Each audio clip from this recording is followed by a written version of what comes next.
Hello friends, welcome to Srisan's art and kitchen.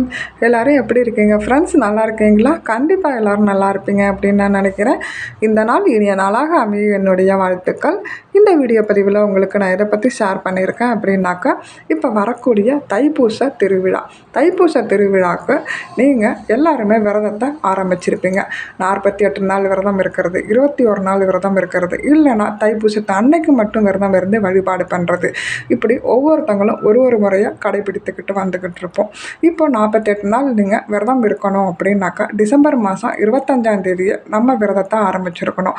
அப்படி உங்களுக்கு வாய்ப்பு கிடைக்கல, நீங்கள் அந்த விரதத்தை ஆரம்பிக்க முடியலை, ஏதாவது ஒரு எதிர்பாராத விஷயத்தினால உங்களுக்கு அதை ஆரம்பிக்க முடியாமல் போயிடுச்சுங்கிறவங்க, முருகப்பெருமானுக்கு உகந்த 21 நாள் நம்ம தைப்பூச விரதம் இருக்கிறதுக்கு உண்டான ஒரு அற்புதமான ஒரு வாய்ப்பு நமக்கு கிடைச்சிருக்குது. இது ஜனவரி மாதம் 22ஆம் தேதியிலேருந்து 21 நாள் முருகப்பெருமானுக்கு நம்ம விரதம் இருந்து வழிபாடு பண்ணினோம் அப்படின்னாக்கா, உங்களுடைய வேண்டுதல்கள் என்னவோ, நீங்கள் எதை நினச்சி முருகப்பெருமானுக்கு விரதம் இருக்கிறீங்களோ அது கண்டிப்பாக கட்டாயமாக நடக்குங்க. கலியுக கடவுள் இந்த கந்த பெருமான் தான் நமக்கு எல்லா விதத்துலேயுமே நம்மளை காத்தருள்கிறார். இது நிறைய முருக பக்தர்களுக்கு தெரிஞ்ச ஒன்று. இப்போது நானும் நிறைய கோவில்களுக்கு போகிறேன். இப்போது வரக்கூடிய நானும் ஒரு 10 வருஷம் முன்னாடி போனது, ஒரு 5 வருஷம் முன்னாடி போயிருப்பேன்.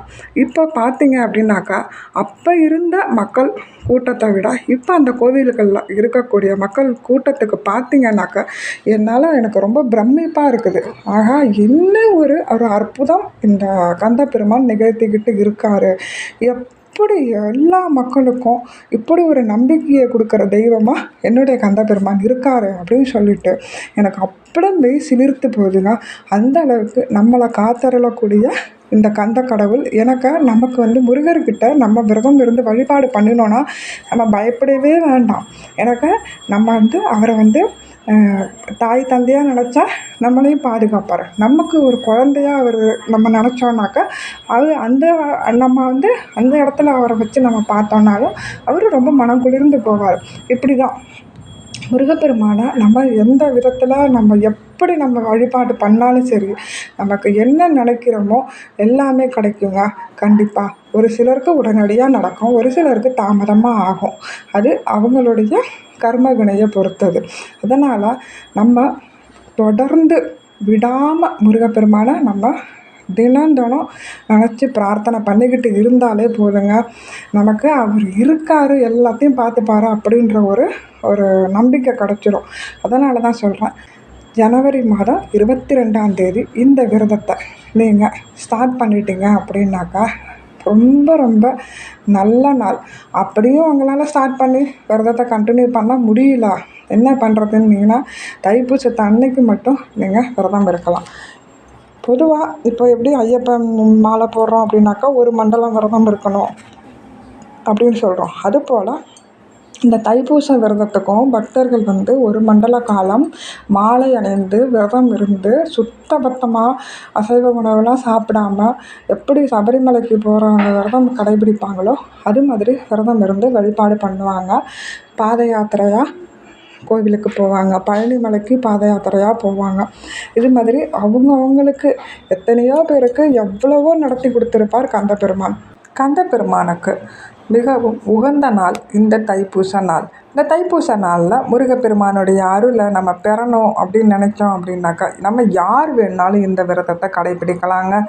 ரொம்ப எளிமையான முறையில் நம்ம விரதம் இருந்து முருகப்பெருமான வழிபாடு பண்ணினாலே நமக்கு என்ன வேண்டி நம்ம விரதம் இருக்கோமோ அது கண்டிப்பாக கிடைக்குங்க. இது எப்படி, அதாவது நான் சொன்ன மாதிரியே ஐயப்ப பக்தர்கள் எப்படி 48 நாள் விரதம் இருந்து வழிபாடு பண்ணுறாங்க, அது மாதிரி உங்களால் 48 நாள் முடியலன்னா 21 நாளும் நீங்கள் விரதம் இருந்து வழிபாடு பண்ணலாம். அதுக்கு நீங்கள் ஜனவரி 22ஆம் தேதி அந்த நாளில் நீங்கள் தொடங்கினீங்க அப்படின்னாக்கா, பிப்ரவரி மாதம் 11ஆம் தேதி தைப்பூசம் வருது. கரெக்டாக உங்களுக்கு அந்த 21 நாள் கணக்கு வந்துடும். அந்த நாளில் நடுவில் உங்களுக்கு மாதவிடாய் தீட்டு வந்தாலும் சரி, இல்லை யாராவது அக்கம் பக்கத்தில் இருக்கிறவங்களுடைய பிறப்பு இறப்பு தீட்டு நமக்கு வருதுன்னாலுமே கவலைப்பட வேண்டாங்க. அந்த ஒரு நாள் போயிட்டு வந்தீங்கன்னாக்கா மட்டும் நீங்கள் சாமிக்கு விளக்கு ஏற்ற வேண்டாம். மற்ற நாளில் நீங்கள் விரதம் இருக்கிறத நீங்கள் பாட்டுக்கு அப்படியே கண்டினியூ பண்ணிக்கிட்டு போங்க. மாதவிடாய் காலத்துலேயுமே அந்த 4 நாட்கள் உங்களுக்கு எத்தனை நாள் கணக்கு எடுத்துப்பீங்களோ அந்த நாளில் நீங்கள் பூஜை அறைக்கு போகாமல் இருந்து நீங்கள் முருகப்பெருமானை மனசில் நினச்சி வழிபாடு பண்ணுங்க. அதுக்கு 4 நாள் ஆயிடுச்சு, நான் விரதத்தை 4 நாள் நான் நிறுத்தி வச்சுட்டு கண்டினியூ பண்ணணுமான்னா அப்படிலாம் கிடையவே கிடையாது. நீங்கள் பாட்டுக்கு உங்களுடைய விரதம் எப்படி இருப்பீங்களோ அதை அப்படியே நீங்கள் தொடர்ந்து செய்யலாம்.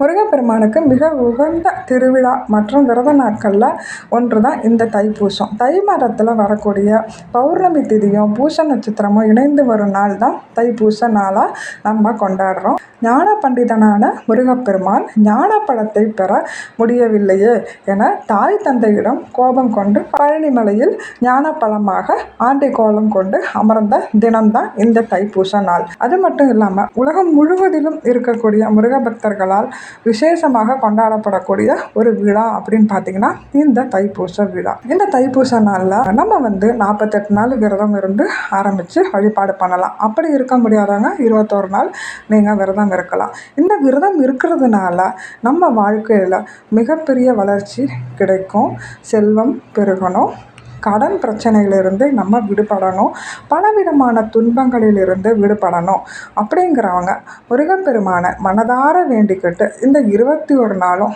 நீங்கள் விரதத்தை ஆரம்பிங்க. இந்த பிப்ரவரி மாதம் 11ஆம் தேதி வரக்கூடிய தைப்பூசத்தை அன்னைக்கு விரதத்தை நிறைவு செஞ்சுக்கலாம்.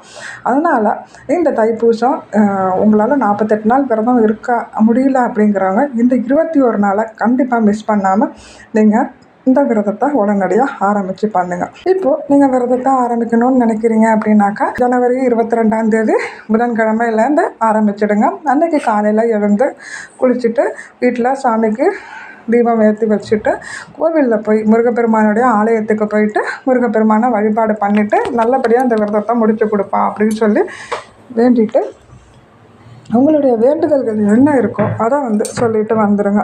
எந்த கோரிக்கை நிறைவேறுவதற்காக நீங்கள் விரதம் இருக்கிறீங்களோ அந்த கோரிக்கையை மனதில் சொல்லி மனதார வேண்டிக்கோங்க.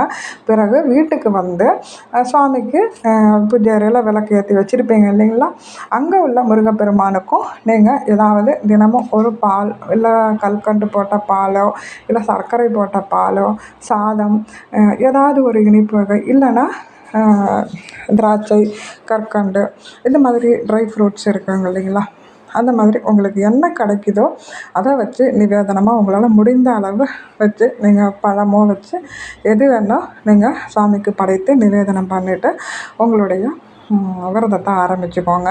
தினமுமே காலையில் எழுந்து குளிச்சுட்டு முருகப்பெருமான் படத்துக்கு முன்னாடி ஒரு தீபம் ஏற்றி வச்சுட்டு நீங்கள் உங்களுடைய உங்களுக்கு தெரிந்த முருகப்பெருமானுடைய பாடல்கள், அதாவது கந்தசஷ்டி கவசம், கந்தகுரு கவசம், சண்முக கவசம், அப்புறம் பார்த்திங்கன்னாக்கா இப்போ வேல்மாறல், இப்போது இந்த தைப்பூச நாளில் நம்ம வேல்மாறல் படிக்கிறதும் ரொம்ப சிறப்பு வாய்ந்தது. வேல்மாறல் படிக்கலாம். அதே மாதிரி உங்களுக்கு என்னெல்லாம் தெரியுதோ படிங்க.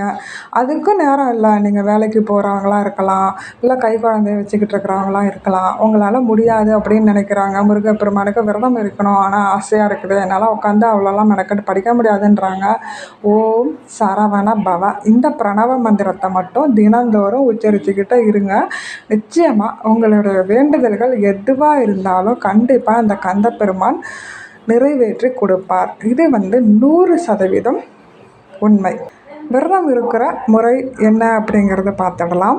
தினமுமே நம்ம கோவிலுக்கு போகணுமா அப்படின்னா அப்படிலாம் இல்லைங்க. உங்களால் என்றைக்கு முடியுதோ அன்னைக்கு நீங்கள் கோவிலுக்கு போயிட்டு வாங்க. அப்படி முடியாதவங்க வீட்டில் தீபம் ஏற்றி வச்சுட்டு முருகப்பெருமானுடைய படத்துக்கு முன்னாடி அமர்ந்து நீங்கள் உங்களுக்கு தெரிஞ்ச ஸ்லோகங்கள், முருகப்பெருமானுடைய திருநாமங்கள் சொல்லலாம், கந்தசஷ்டி கவசம் படிக்கலாம், திருப்புகழ் படிக்கலாம், வேல்மாறல் படிக்கலாம். இப்படி உங்களுக்கு என்ன தெரியுதோ அதை சொல்லி நீங்கள் வழிபாடு பண்ணுறது ரொம்ப சிறப்பு. அதே போல் தான் நான் சொன்னேன் இல்லைங்களா, உங்களுக்கு இது எதுவுமே தெரியல அப்படின்னாக்கா நீங்கள் முருகப்பெருமானை வேண்டிக்கிட்டு நெற்றியில் திருநீரை பூசிக்கிட்டு ஓம் சரவண பவ இந்த பிரணவ மந்திரத்தை மட்டும் சொல்லுங்கள். நம்ம நெற்றியில் திருநீர் பூசும்போது கூட முருகப்பெருமானுக்கு உண்டான மந்திரத்தை சொல்லி பூசுறது ரொம்ப சிறப்பு வாய்ந்தது.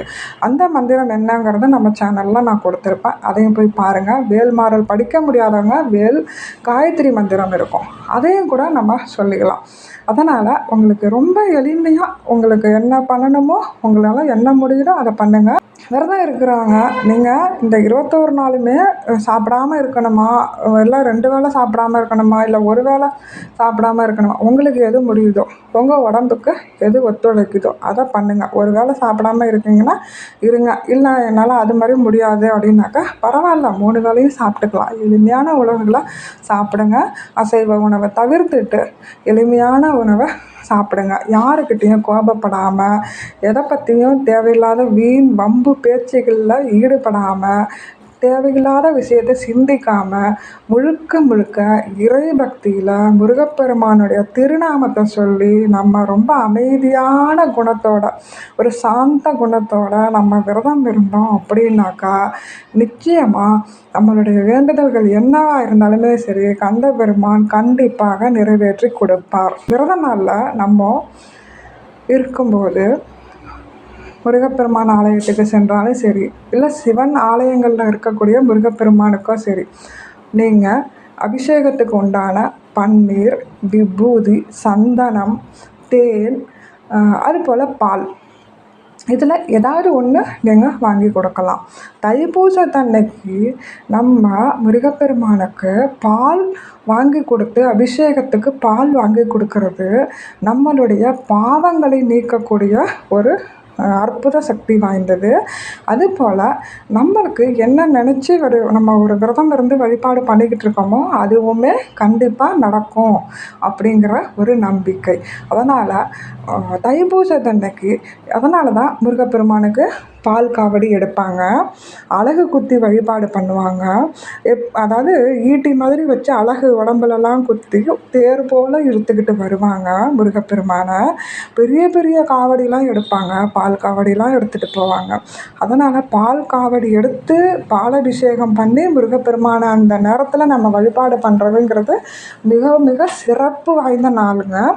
எல்லா முருகப்பெருமானுடைய ஆலயங்கள்லேயும் சிறப்பாக நடக்குங்க. அது மட்டும் இல்லாமல் இந்த தைப்பூச நாள் உலகம் முழுவதும் இருக்கக்கூடிய தமிழ் மக்களால் கொண்டாடப்படக்கூடிய ஒரு விழான்னு பார்த்தீங்கன்னாக்கா இந்த தைப்பூச விழா. விரதத்தின் போது நாம் கடைபிடிக்க வேண்டிய விதிமுறைகள்லாம் என்ன அப்படிங்கிறத பார்க்கலாம். ரொம்ப பெரிய கஷ்டமான விதிமுறைகள்லாம் கிடையாதுங்க. மிக எளிமையான முறையில் நம்ம விரதம் இருந்து வழிபாடு பண்ணினாலே கந்த பெருமான் நமக்கு மனமிறங்கி நமக்கு அருள் புரிவார். இந்த விரதத்தின் போது நம்ம தினமும் தலை குளிக்கணுமா, மாதவிடாய் நேரத்தில் என்ன பண்ணுறது அப்படின்லாம் நிறைய பேருக்கு டவுட் வரும். நான் முன்னாடி சொன்ன மாதிரி தாங்க, தினமும் தலையெல்லாம் குளிக்க வேண்டாம். செவ்வாய்க்கிழமை குளிச்சுக்கோங்க. உங்களால் என்றைக்கு முடியுதோ அன்றைக்கி குளிங்க. தினமும் காத்தால எழுந்து குளிச்சுட்டு முருகப்பெருமானுக்கு ஒரு தீபம் ஏற்றி வச்சு உங்களால் முடிஞ்ச நிவேதனத்தை செஞ்சு வழிபாடு பண்ணுங்கள். அன்றைக்கி சமையல் செய்வீங்க இல்லைங்களா, சாப்பாடு, அதை வச்சு கூட நீங்கள் நிவேதனம் பண்ணலாம். அசைவ உணவை தவிர்த்துட்டு நம்ம விரதம் இருக்கிறது மிக சிறந்த பலனை நமக்கு கொடுக்கும். பெண்கள் மாதவிடாய் காலத்தில் விரதத்தை கண்டிப்பாக தொடரலாம். பூஜை அறைக்கு மட்டும் போகாமல் வெளியில் இருந்து முருகப்பெருமானை நம்ம மனதார நினைத்து முருகனுடைய திருநாமத்தையும் முருகப்பெருமானுடைய மந்திரத்தையும் சொல்லி வழிபாடு பண்ணலாம். எந்த தவறும் கிடையாது. கந்த சஷ்டி கவசம் நம்ம மாதவிடாய் காலத்தில் கூட படிக்கலாம். எனக்கு நிறைய பேருக்கு இந்த வயிற்று வலி பிரச்சனைலாம் இருக்கும் இல்லைங்களா, அதெல்லாம் எதுவுமே இல்லாமல் கந்த சஷ்டி கவசத்தை நம்ம கேட்கும்போது நமக்கு அந்த உடல் உபாதைகள்லாம் எதுவுமே இல்லாமல் நமக்கு நல்லதாகவே இருக்கும். அதே மாதிரி வீட்டை நம்ம எப்போவுமே சுத்தமாக வச்சுக்கணுங்க. முடிந்தால் தினந்தோறும் பெருக்கி துடைச்சி வீட்டை சுத்தமாக வச்சுக்கணும். தினமும் காலையில் எழுந்து நம்ம குளிச்சிடணும். விரதம் கடைபிடிக்கும் நாட்களில் முருகப்பெருமானுக்கு மஞ்சள் அல்லது சிவப்பு நிற மலர்களால் பூஜை செய்கிறது மிகவும் சிறப்பு வாய்ந்தது. சர்க்கோண தீபம் ஏற்றுவது, வெற்றிலை தீபம் ஏற்றுவது மிகவும் மிக சிறந்த பலனை கொடுக்கும். சர்க்கோண கோலம் போட்டு 6 தீபம் ஏற்றி வச்சு வழிபாடு பண்ணலாம். அப்படி முடியலனாக்கா சர்க்கோண கோலம் போட்டுட்டு ஒரு தீபம் கூட ஏற்றி வைக்கலாம். நெய் தீபமோ இல்லை நல்லெண்ணெய் தீபமோ கூட நீங்கள் ஏற்றி வைக்கலாம். வெற்றிலை தீபம், இப்போது வேலை கிடைக்கணும், வேலையில் ஒரு ப்ரமோஷன் வரணும், சம்பளம் உயர்வு வரணும், இந்த மாதிரி இருக்கிறவங்க, உங்களுக்கு அதாவது படிப்பு சம்மந்தமாக முன்னேற்றம் இருக்கணும்னு நினைக்கிறவங்க, தொழில் முன்னேற்றம், வீடு வாங்கணுன்றவங்க இந்த வெற்றிலை தீபம் ஏற்றி வச்சு வழிபாடு பண்ணுறதுனால அது 100% கைகூடும். தினந்தோறுமே வெற்றிலை தீபம் ஏற்றி வச்சு இந்த 21 நாளும் நீங்கள் வழிபாடு பண்ணுறது மிக மிக சிறப்பு வாய்ந்தது. இப்போது ஜனவரி 22ஆம் தேதி இந்த விரதத்தை ஆரம்பிக்கிறீங்கன்னா பிப்ரவரி 11ஆம் தேதி வரைக்கும் இந்த விரதத்தை நம்ம தொடர்ந்து இருக்கலாம். உங்களால் என்ன செய்ய முடியுமோ அதை செஞ்சு முருகப்பெருமானுங்கிட்டு விரதம் இருந்தாலே போதுங்க. தைப்பூசத்தன்னைக்கு வீட்டில் விளக்கேற்றி வச்சுட்டு முருகப்பெருமானுக்கு ஏதாவது ஒரு நிவேதனம் படைத்து வழிபாடு பண்ணிவிட்டு அன்று மாலை விளக்கேற்றி வைத்து முருகப்பெருமானுக்கு உண்டான ஸ்லோகங்கள் பாடல்கள்லாம் பாடி முடிச்சுட்டு முருகனுக்கு நன்றி தெரிவித்து விரதத்தை நிறைவு செஞ்சுக்கலாம். அன்று மாலை முருகப்பெருமானுடைய ஆலயத்துக்கு சென்றும் நம்ம ஒரு அர்ச்சனை செய்யலாம். இல்லை முருகப்பெருமானுக்கு அபிஷேகத்துக்கு உண்டான பொருட்கள் வாங்கி கொடுத்து நம்ம முருகப்பெருமானை தரிசனம் பண்ணிட்டு வந்தால் கண்டிப்பாக உங்களுடைய வேண்டுதல்கள் என்னவோ அது நிச்சயமாக நடக்குங்க. அதுவும் இல்லாமல் பால் வாங்கி கொடுத்து அன்றைய தினம் நம்ம தைப்பூசத்தன்னைக்கு பால் அபிஷேகம் பண்ணுறதும் பால் அபிஷேகத்தை பார்க்குறதும் ரொம்ப ரொம்ப சிறப்பு வாய்ந்தது. இந்த விரதம் இருக்கிறதுனால நமக்கு என்னென்ன நன்மைகள் நடக்கும் அப்படின்னாக்கா, நீங்கள் நினைத்த காரியம் வெற்றி அடையும். வாழ்க்கையில் நம்ம அந்த 21 நாள் முருகப்பெருமானுக்கு நேரத்தை ஒதுக்கி மனதார வேண்டி நம்ம விரதம் இருந்தாலே வாழ்க்கையில் இனி மீதி இருக்கும் காலம் முழுவதும் முருகன் உங்களுக்கு உறுதியாக துணை இருப்பார். உங்கள் வாழ்க்கையை அவர் பார்த்து கொள்வார். குருவாக இருந்து உங்களை வழிநடத்தி சென்று உங்கள் வாழ்க்கையை படிப்படியாக உயர்ந்த நிலைக்கு கொண்டு செல்வார். இந்த விரதத்தை ஒரு வருடமும் இருப்பது மிக மிக சிறப்பு. அப்படி முடியாதவங்க வாழ்க்கையில் ஒரு முறையாவது நம்ம இந்த விரதத்தை அனுஷ்டிக்கலாம். 48 நாள் விரதம் இருக்கிறது மிக சிறந்த பலனை கொடுக்கும். அப்படி இல்லைனாலுமே பரவாயில்ல, 48 நாளுக்கு உண்டான பலன் அந்த 21 நாளுமே நீங்கள் கடுமையாக விரதம் இருந்தாலுமே அதுக்கு உண்டான பலனும் கண்டிப்பாக கொடுப்பார். அதுவும் முடியலைன்னா அந்த தைப்பூசத்தன்னைக்கு ஒரு நாள் மட்டும் காலங்காத்தால் இருந்து குளிச்சுட்டு முருகப்பெருமான் படத்துக்கு முன்னாடி ஒரு தீபம் ஏற்றி வச்சு அவருக்கு உண்டான மந்திரங்களை சொல்லி ஒரு நிவேதனை பண்ணிவிட்டு அன்னைக்கு போயிட்டு கோவிலில் போய் முருகப்பெருமானுக்கு அபிஷேகத்துக்கு பால் வாங்கி கொடுத்து பாலபிஷேகத்தை பார்த்துட்டு அங்கே நடக்கக்கூடிய எத்தனையோ பக்தர்கள் காவடிலாம் எடுத்துக்கிட்டு வருவாங்க. அதை எல்லாத்தையும் பார்த்து நம்ம வழிபாடு பண்ணிட்டு வந்தாலே போதும். உங்களுடைய வேண்டுதல்கள் உங்களுடைய கோரிக்கைகள் என்னவோ அது எல்லாமே நிச்சயமாக நிறைவேற்றி கொடுப்பார் கந்தபெருமான்.